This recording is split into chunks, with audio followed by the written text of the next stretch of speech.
Good, whatever time yins are viewing this, viewers. This is Jerry the YTPer. And before we get started, I just want to say that Sonic Heroes, though it is pretty mediocre as a game, I have to say their soundtrack is pretty banging. So, I was going to be going to a meeting this morning, but it got canceled at the last minute, so what am I going to do?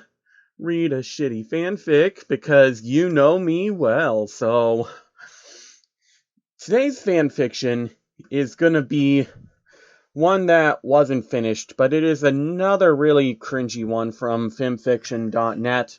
I haven't read it yet, but judging by the first page, I just have to say it's probably going to be special. So here it is, George Soros influences Equestria by Vertigo22. Hungarian billionaire and philanthropist George Soros has a hand in many things on Earth. However, upon being informed by Jacob Rothschild that the Illuminati, the New World Order, now those have been crossed out, he has discovered a portal to what he believes to be an alien world. George Soros decides to visit it and immediately gets to work on fixing it. Meanwhile, all is not well on Earth as Rothschild must tend to a matter of his own as he encounters a strange creature in his pawn's room, a changeling. Can Soros make it back to Earth? Will Rothschild kill an innocent, defenseless changeling? Or will both of them go meet their demise at the hooves of the natives of Equus? Edited by the globalist Jill James Fire. A satirical piece. No kidding! So unfortunately, this one has been canceled after only 2 chapters, but this one just has to be interesting. Chapter 1. A New Land to Destabilize. It was a day like any other. The sun was shining, the birds were chirping, and children were playing in the park. Alas, those were things that couldn't be seen for what seemed like miles at the headquarters of a man whose name causes the hairs on the back of even the hardiest men's necks to stand up. That man was George Soros. Billionaire, philanthropist, and puppeteer extraordinaire.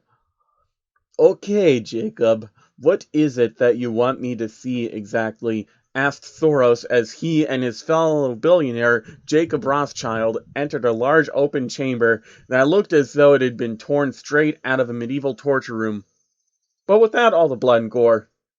Why, Master Soros? Jacob said as he gestured to a vibrant portal at the other end of the room. I was just pondering how to get a bank into North Korea when that thing appeared out of thin air. I was quite scared, to be honest. It nearly incinerated my favorite $100 million lounge outfit. George nodded, clearly giving the same number of fucks as your average kindergartner's credit score. He approached the portal and examined it, his Paleolithic-era eyes slowly adjusting to the brilliant light of the portal. He rubbed his chin and nodded approvingly. Jacob. Yes, sir. The 4th Baron Rothschild asked curiously, although he was accustomed to his minion asking questions. Oh, man. I apologize if this is offensive, guys, because I know that there's a lot of anti-Semitic tropes about the Rothschilds and George Soros. I was just bored a couple nights ago reading into politics, and I decided to look up George Soros fanfics just to see what I could find, and this was the first one to show up. Well, this was the only one to show up. Although he was accustomed to his minion asking questions, he never expected to hear enthusiasm, as that was only expected from lowly sheep when they saw the latest regurgitated gadget or piece of entertainment spat out by some mega corporation, owned by yours truly, of course. Jacob, I request that you have my son, Alexander, watch over my assets while I enter this portal, George said as a sinister smile that could make even Satan himself cower in fear grew over his face. But sir, Alexander is at UC Berkeley for the semester, Jacob replied, an almost immediate sense of relief filling him. Last thing the Baron of Bacon Monopolies needed was to deal with a young Soros. An old one was bad enough, especially when his radio didn't work. Oh well, tell him to get his ass home, or I'm freezing his assets, George Soros replied, and if that doesn't work, you watch over them. Just don't do anything stupid, or I'll kill you.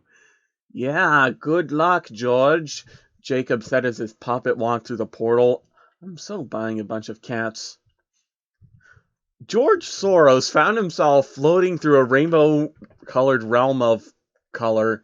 It was surreal, really. Most of what George ever saw was countries he sent into disarray, money, and recent daily reports from Jacob. It was about as entertaining as one could imagine. After a bit, though, he was thrown out of the strange dimension and landed face first in a very dark room filled with what felt like layers upon layers of dust and sand.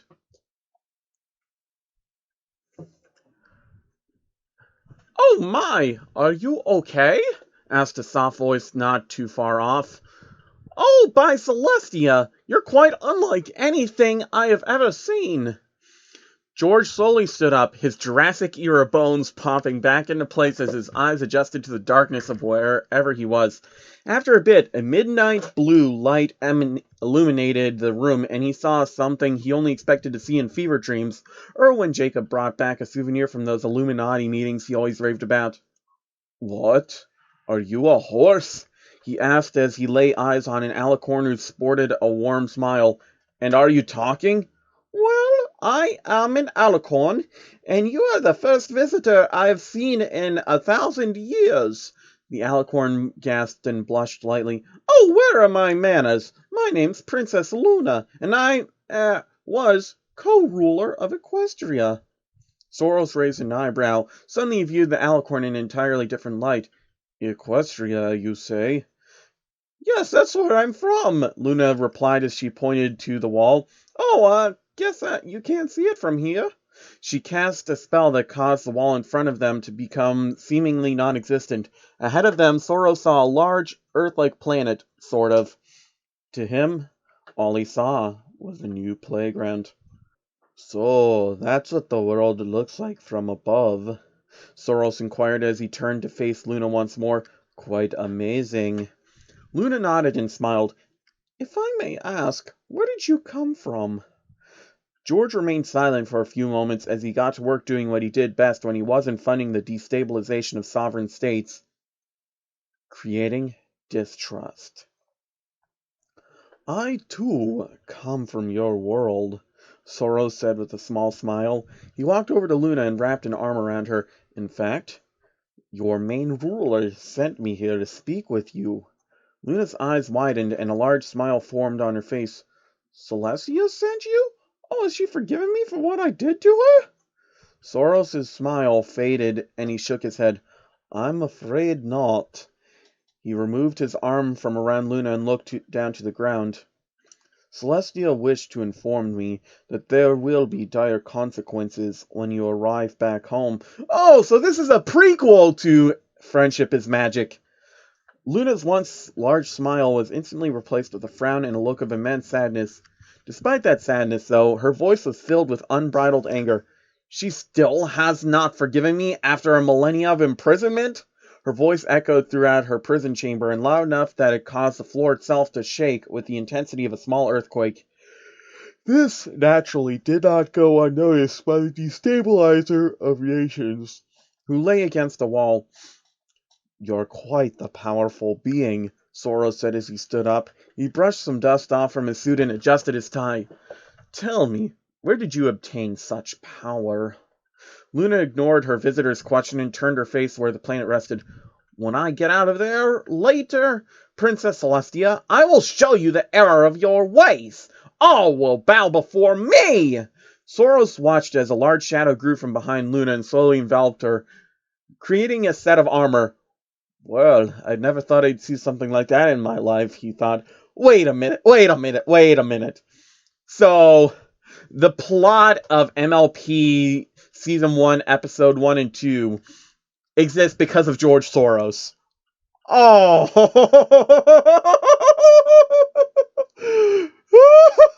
Okay, so we have George Soros to thank for My Little Pony. You, however, Nightmare Moon tapped her chin as she thought. Eventually a devious grin formed on the mayor's face. You shall go inform my sister that I have accepted the punishment. We shall catch her off guard, for I will prove to be far stronger than she could ever hope to be. Soros smiled and nodded. You'll have my word. Nightmare Moon summoned a portal and gestured to it. You shall see what I'm capable of tonight, she proclaimed. The world shall know my name. Soros once again nodded and walked through the portal. After another trip through the rainbow-colored dimension, he emerged in a wealthy-looking town. Not far ahead was a large, and if Georgie Boy had to be honest with himself, beautiful castle. Almost as beautiful as each and every one of his creations. I suspect that this is the place that horse spoke of, he said to himself. Immediately he turned away from it and began to walk toward a stationary hot air balloon. Now we wait for the sparks to fly. With that, he started up the flame, cut the rope, and began to float off toward the land below. Meanwhile, back on Earth, Jacob Rothschild found himself in a predicament that even he couldn't fathom. It was quite the achievement, really. What in the bloody world are you? Asked the Baron with a scowl. Seated in his minion's favorite chair and drinking some of the finest wine from the nearby liquor cabinet was a small black insect-like creature. I'm a changeling, bud, the horsefly said as it took a sip of wine, after which it looked Jacob dead in the eye. My queen sent me here as she tried to find a new hive for us. She thought the portal would lead to someplace on Equus. Evidently, it did not. I see. Jacob adjusted his tie and cleared his throat. Is there any way to get you back? Is there an unused portal here? My queen said she'd make another one that would send me somewhere close to the hive to help me get home. The Baron's eyes widened as the changeling's word settled in. Aw, shit. He covered his face with his hands and groaned. Is there any other way? The changeling took another sip of wine and thought for a moment. Do you have a teleporter? Nope. Then you're stuck with me. Jacob let out a heavy sigh. He turned his back to the changeling and began to walk to the door. I hope George is having a better luck than me right now. The destabilizer of everything not ashes hurled a newspaper at a wall. You've got to be kidding me! He screamed. The great and powerful Trixie would never kid such an amazing creature. George spun around, somehow not throwing out his back in the process, and faced a small blue alicorn that stared up at him proudly. Listen here, little horse. I'm not paying you to state the obvious, he snarled. Now tell me, how in the holy name of money and profit does friendship defeat distrust and manipulation? Trixie explained that to you when you burned the page with Princess Luna's picture on it, Trixie deadpanned. Fine, how does friendship defeat the great and powerful George Soros? Trixie explained that when you ate the page with Celestia's picture. How does friendship even work? Trixie explained that when you threw the newspaper 15 times ago. George groaned and sat on a stool. He couldn't believe that he was sharing a carriage with a unicorn, but he didn't care. I knew it. I knew Trixie was a fraud. I knew Trixie had to have been a George Soros puppet or something. Oh boy. No, what he did care about was that his ingenious plan to destabilize this Equestria was foiled by 6 nobodies and a bunch of jewelry. It was preposterous, and it infuriated the old billionaire. He stood up and looked down at Trixie with a frown. Tell me, little horse, where are you headed? I'm headed to Ponyville, Mr. Soros, Trixie beamed. She pointed a hoof out a window and towards a small town not too far from them. I intend on putting a show for the ages. It'll be terrific. Trixie's eyes glittered like jewels in light as she envisioned herself being hailed as the greatest magician since the equine counterpart to Harry Houdini. That's nice, Trixie, Soros said as he walked by her. He left the carriage and looked out at a town ahead. Ponyville, eh? Trixie exited the carriage and stood by her companion/boss. Oh my gosh! Oh my gosh! She really is his puppet! Oh no! Yes, Mr. Soros? Are you headed there too? Tell me, Trixie, are there any horses of note there? Trixie tapped her chin and thought, well, one of those ponies that stopped Nightmare Moon is Princess Celestia's prize student. Soros rolled his eyes. Yeah, I'm not wasting my time with students, he said. I think I know where my next target is, though. Where? Trixie asked curiously. Canterlot. Trixie raised an eyebrow. But didn't you just come from there? Oh, I'm not headed back there, Soros said with an evil grin. You're going there for me. Trixie's eyes shot open and a worried expression quickly formed on her face as she slowly backed away from the billionaire madman. But why am I headed there? George kneeled down and looked Trixie straight in the eye. Because, Trixie, if you don't, your dreams will be shattered, he whispered, as will every bone in your body. The color from Trixie's face vanished in the blink of an eye and heart sank to the bottom of her chest. Do you have to be so aggressive? She asked quietly as she forced a sheepish smile on her face. It's called diplomacy, little one, Soros replied as he stood back up. It seems to me it worked on you. He turned and looked back down at Trixie. Right? Trixie nodded slowly, never making eye contact with her companion. Yes, Mr. Soros, she said exactly. Exactly what am I going to do in Canterlot, though? You are going to tell the gods that one of the higher-ups has gone rogue, at which point you will give one a document which will tell them that Celestia is planning to call for martial law, George said. This should cause them to attempt a coup d'etat. Trixie stared blankly up at George as she tried to comprehend what she'd just heard, which was far easier said than done. Sure, she had been called some ridiculous names in the past, for which made her wish they'd been repeated so she could confirm the insanity of the name. She had also seen some things which result in her being confined to the loony bin, and one of those things was not 3 feet from her. This plan, however, was in a whole other league of stupid. And what are you going to gain from this exactly?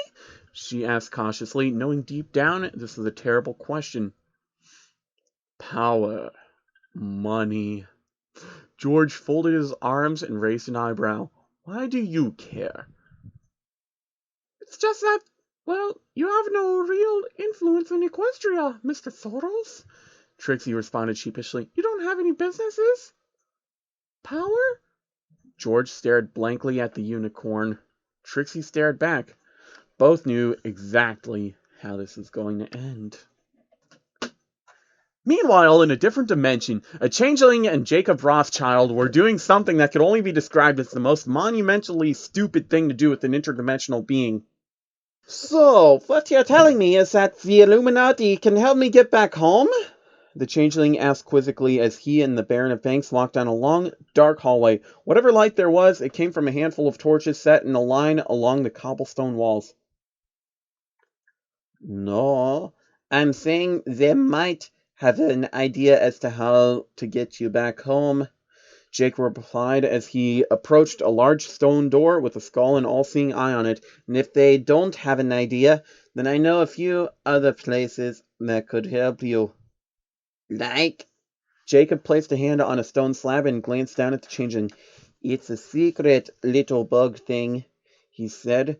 After a bit, the door slowly slid open, which revealed a large, dimly lit room. At the center was a circular table with a skull in the middle. All around it were an assortment of hellish objects that had been scattered around randomly. Excuse the mess, little fellow, Jacob said as he entered the room. There was a party here last night, and it appears that the janitor was the sacrifice. You guys don't clean up after yourselves? The changeling asked with a hint of disgust. Would you clean up after you've drank, taken hits of Class A drugs, and done other unspeakable acts? You're implying that I'd do any of these things, asked the changeling indignantly. Perhaps. The changeling shook his head. You're one weird thing. he said as he followed Jacob, who seemed all too amused by the changeling's disgust. Tell me, though, do you hold these parties often? Only when we aren't pulling the strings on something important, the Baron of Badness said, which is sadly often, which normally means we don't get to have fun.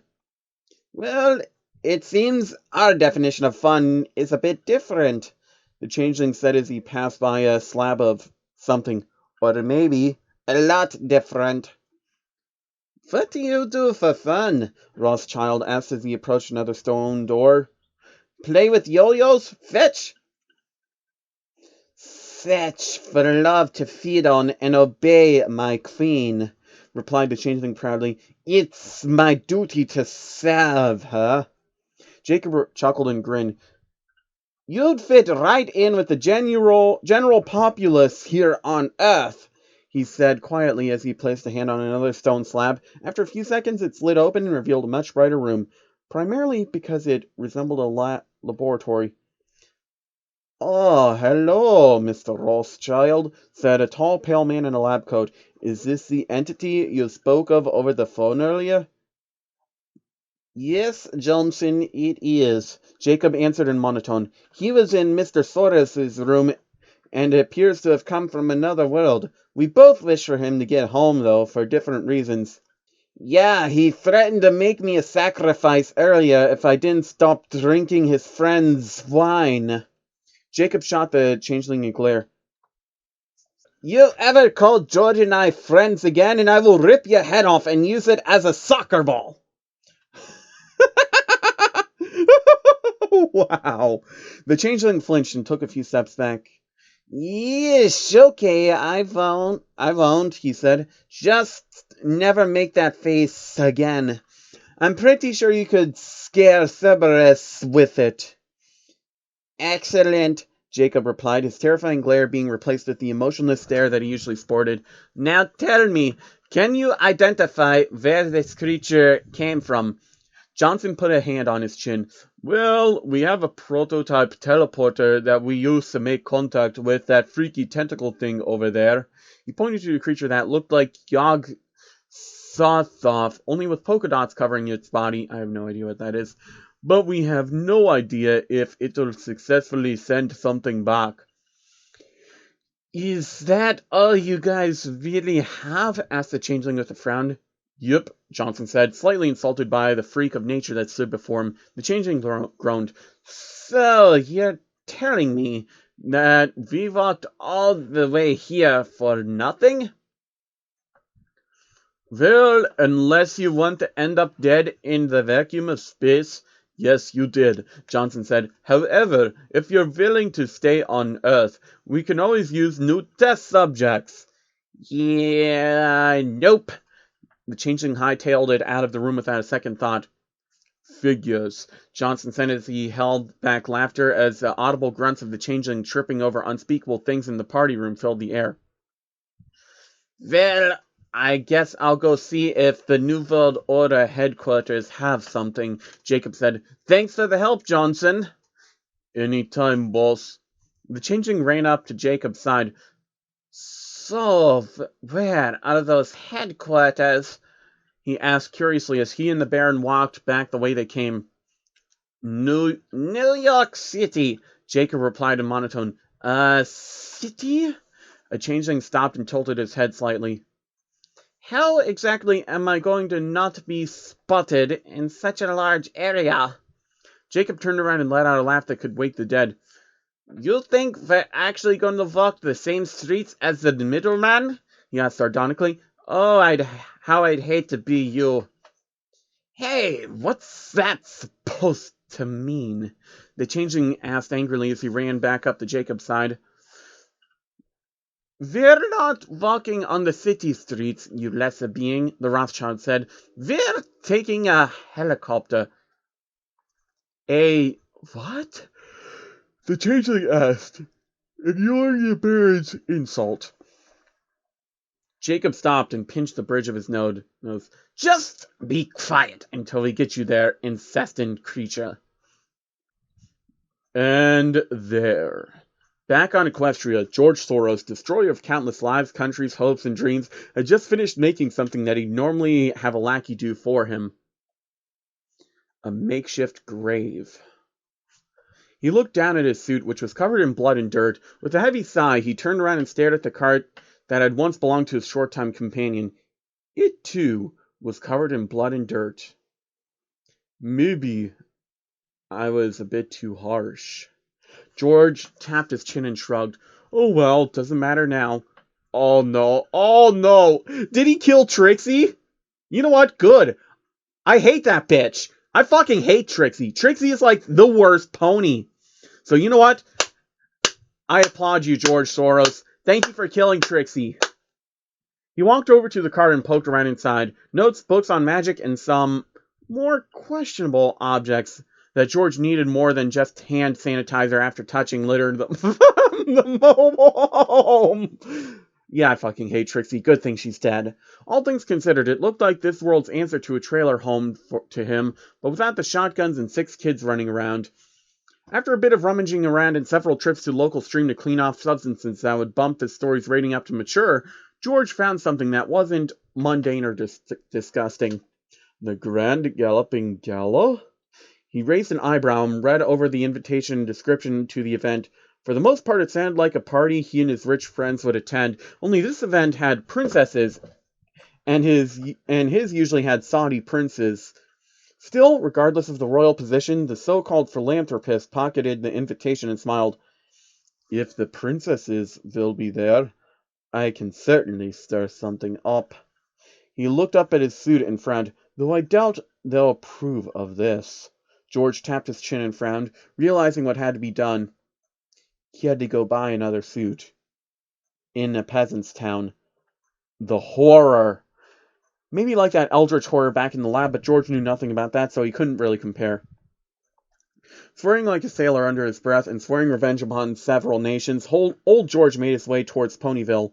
After a brisk walk that resulted in several strangely looks that the billionaire was used to from dozens of ponies, he arrived at a shop that looked like those places he saw on television that sold clothing. Greetings, George said as he lay eyes on Rarity, who was in the middle of measuring a stallion. I need a suit, as this one got blood on it while I was making a salad. What? What? Well, you're not even trying. Rarity stared blankly at George for a few seconds before she fainted, at which point the stallion ran out of the store screaming. Weird, that usually happens after Jacob says who the sacrifice is, George said to himself as he watched the stallion run off in the distance. He looked back at Rarity and raised an eyebrow. Actually, she looks kind of familiar. George's eyes, including those things under them, widened as a sudden realization hit him. A very, very bad realization. Like Trey Gowdy indicting him and Hillary Clinton bad. Okay, maybe not that bad. Shit, that's one of those horses that stopped that other horse from the moon. Soros turned around just in time to see a group of ponies, or FBI agents. It was hard to tell when you're just as old as Tyrannosaurus Rex, running towards him. Regardless of that, the destabilizer of everything stable was in peak physical condition, and with the speed only an elderly man could achieve, made haste to a direction that didn't really have 5 really pissed off mares in it, which naturally meant the way that had a train. Stop! George Soros! You are wanted for crimes against Equestria and her people! Twilight Sparkle shouted, her face red with rage. Okay, I'll fix that voice later. And purple with hair. George didn't respond and continued to run thanks to a combination of having been dozens upon dozens of yards ahead of the 5 equines before he began to run. Then there was an endless usage of steroids, because wealth makes you do stupid things. Regardless of the things George may or may not have consumed, he eventually reached the train station ahead of his pursuers, who had been in awe at the 86-year-old man's speed every step of the way. Especially Rainbow Dash, who was rather indignant that she was beaten by a walking museum exhibit. George hurled a sack at the ticket seller and ran past him. He forced his way onto the train, no doubt pushing 1 or 2 ponies onto the tracks. Not that it was anything new to him. Not far behind were the 5 element bearers, who watched as the train departed because none of them had any bits. Dang it! Applejack snapped, throwing her hat onto the ground. I knew I should have taken a few bits from Granny Smith. She turned to face the teller and asked, Where's that train headed? Appaloosa. the teller said, his voice devoid of any emotion and to a degree robotic. Applejack's eyes widened as the words escaped the teller's mouth. Caramel! She shrieked. When's the next train that goes there? 4 hours. Applejack nodded and faced the other 4 mares. Girls, we gotta stop that man before he hurts some pony else. The 5 mares collectively nodded, at which point they noticed Rarity, who looked as chipper and glamorous as ever. Hello, girls, she said. What I miss? We're headed out west! Pinkie Pie screamed, and then Rarity fainted again. Soros, meanwhile, took a nap on the train while dozens of ponies stared in terror. Sitting on the toilet! Sitting on the toilet! Sitting on the toilet! Sitting on the toilet!